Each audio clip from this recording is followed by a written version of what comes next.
gentlemen, we are back with another Duet Night Abyss video. I am exhausted. I've been grinding out two channels, sometimes three, depending on my WoW channel. But I wanted to quickly discuss Duet Night Abyss and the devs responding to the criticisms. There's been a lot of problems, and especially on the mobile side, and some people are having some genuine optimization issues. So I kind of just want to break it down. The reward they gave was the compensation was whatever. To be honest with you, it was a little light, but let's go over it.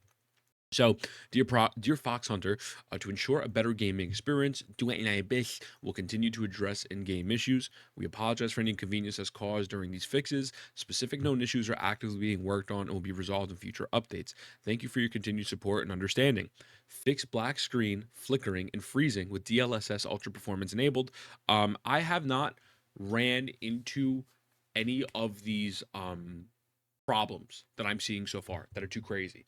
I haven't gotten to co-op yet, but I haven't encountered this. So, people have been having. I'm more having an issue with performance, but again, I think that's genuinely my computer. I This launch has been smooth for me, but a lot of people are complaining. Fixed quest progression, potentially halting at the elevator stage in the prologue under poor network conditions. That I saw as well. Couple of people in my chat brought that up. Fixed game processes sometimes remaining active in the background after exiting. That's annoying. That's a little weird, but it's okay. Fix some pop-up windows not being able to be navigable with a controller. I heard the controller support is god awful or it doesn't work. I got a couple homies asking me about it. Guys, if you can get your controller to work or know how to fix it, please comment below because I'm being told horrendous things about controller. Fixed a co-op commission crash that would forcibly return players to the login screen. Fixed inability to use in-game share function on some Android versions without authorization. Fixed some missing text translations. So the compensation is 100 Foxine. This currency, it's used. You could buy like the dyes. It's I believe one dye is 60. I think I don't know if it's specifically one particular. Oh yeah, it's one die per 60. So it's kind of like whatever. The compensation was pretty mid on that. To be very transparent, I feel like for the people having such massive problems on mobile with like really good iPhones and really good Androids, they should probably try to go a little bit further than that. But I mean, even if they give good compensation, if the mobile can't run the game, then I guess it really doesn't even matter, right? So claim up until November 4th. Again, I don't just let people claim it for like a month, like whatever. You might think I'm nitpicking, but it's just like this reward is like, okay. A lot of people are complaining about optimization right now. I feel like it could give a little bit more, but it's whatever. We'll move on. In addition to the issues already resolved, we are currently investigating the causes of other frequently reported problems, including update failures and crashes during the shader compilation stage. A gradual fix is planned for a subsequent update. We sincerely apologize for any inconvenience this caused. Please contact our customer service team if you encounter any issues. Regarding mobile graphics quality and control experience, we are actively collecting and reviewing your feedback. We will share a more detailed plan via announcement once it's finalized. To be transparent, while specific optimizations were made for the global launch version compared to the Glow's Beta 2 build, we acknowledge that the results still fall short of community expectations. Improving this has been assigned to our highest priority, and we kindly ask your patience as we work on it. I think that this game, as said in my last video, I don't think gacha players are going to enjoy it because they have to play the game. I think it's really going to be heavily relied on Warframe players. I don't know if Warframe's on mobile, but I feel like a lot of Warframe players are either on console or Steam, right? And so at the moment, they don't have a console port. I don't know when they're getting a console port. And the PC client is there, but if the mobile client's not working, it's a problem. It is a problem, right? Because again, I think a lot of people are not going to like the game for the fact that it's different than a gotcha game. Whether that's right or wrong, I don't necessarily agree with that thought and process, but I've had a lot of people tell me that already. And I only played the game for 6 hours so far. So they need to focus in on this as fast as possible to try to figure out what's going on with mobile. Because you're already down a massive subsection of audience for not being on console. So I hope to get that going ASAP.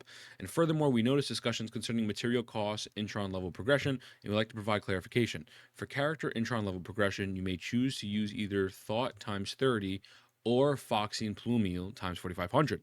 For each additional thought you possess or the required flow flame cost increases by 150. We apologize for any confusion caused by the current UI presentation. So what they're talking about, because I skitsed it out last night. I did skitz it out for a moment, but thankfully we recovered.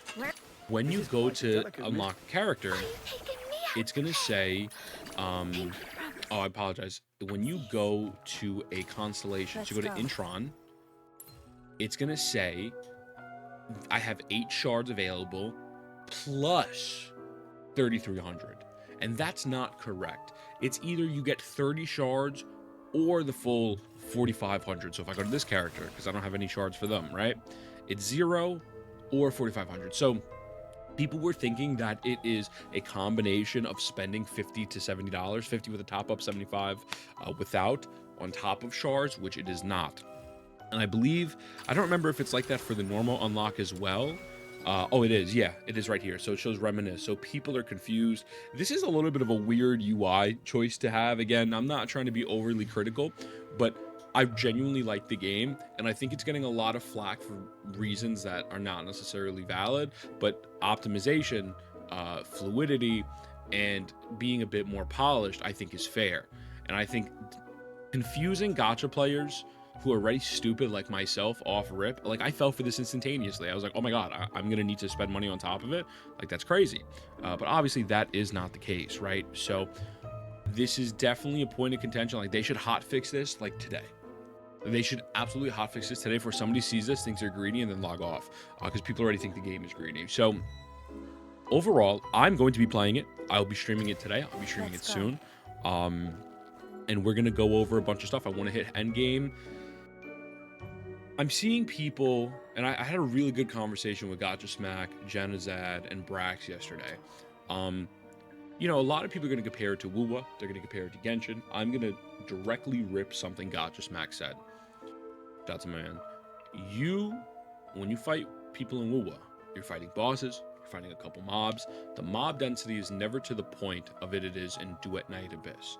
So Wuthering Waves, in a lot of ways, is going to feel more polished because of there's not as much happening and there's not as much chaos going on. And I'm not saying that's bad or that I'm excusing the lack of polish in the game, but if you're going to go into this game expecting to have the same type of gameplay as a Genshin or a Wuwa, or the same exact level of polish, I think at the moment is a little unrealistic. If you've ever played Dynasty Warriors, that is a really great example. Dynasty Warriors has 1 million mobs. You spam like 3 buttons, right? If the gameplay's boring to you, I think that's fine. I understand. The kits are very simple, which makes me happy. You know, very easy to make guides on this and very easy to understand. You might not even need a guide. Comparing this to like Dynasty Wars, I think is a really good example. Mob density is crazy. Elden Ring's combat, way more fleshed out, way more polished, really great. Why is that? Because you're really only fighting a concentration of mobs compared to like 2, 3 maybe to like 30, 40, 50, etc. And no, I'm not comparing this game to Elden Ring or you know, Samurai Warriors, whatever the fuck the game's called. I'm tired. I'm just using that as an analogy of don't expect the same thing. If you expect Wuwa, sorry, it's not going to be the game for you. So I'm excited to continue to play it. I heard the story picks up tremendously and does something really crazy in the last act. So very, very much looking forward to that. And I'm not going to write off the game simply because of the fact Wuthering Waves 1.0 had tons of issues and it wound up being one of the greatest gacha games ever created. So I will bite my tongue, deal with the shards sometimes being a little too grindy, and I'm going to lock it in. And if it's not good, if these secret letter clues or drops are really not that great and they don't really fix the covert commissions, and yeah, like, sure, I get it, right? But I'm not stressing right now. We're going to go in, play the game, give feedback, and see what the deal is. So I hope they are listening. It seems they are listening, but I hope they address those important things. So with that being said, boys, let me know what you think. Are you enjoying it? I love you. Mwah. See you guys in the next one.